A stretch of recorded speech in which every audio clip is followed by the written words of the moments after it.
বীরাম্মা খুব কম সময়ের মধ্যেই এই নাম জায়গা করে নিয়েছে ত্রিপুরাবাসীদের মনে। এই মন্দির তৈরির কাহিনী খুবই বিরল।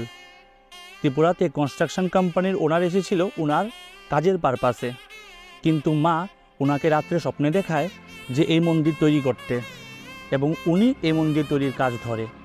মন্দির কমপ্লিট এখনও হয়নি, কিন্তু যা হয়েছে তা অদ্ভুত দেখার মতো। এই মন্দিরে মায়ের মূর্তি ছাড়াও অনেক মূর্তি আছে, এবং আর্কিটেকচারের দিক থেকে চিন্তা করলে এরকম মূর্তি স্ট্রাকচার ত্রিপুরাতে খুবই বিরল।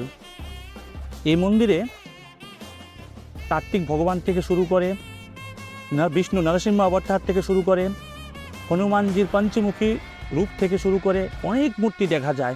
তাছাড়া এই ধরনের মন্দিরের স্ট্রাকচার ত্রিপুরাতে শুধু দুটি দেখা যায়, একটি হলো কৈলাস শহরে, একটি হলো মেলাগড় অবস্থিত বীরাম্মা মায়ের মন্দিরে। যখনই তোমরা মেলাগড়ে আসবে অবশ্যই সময় বের করে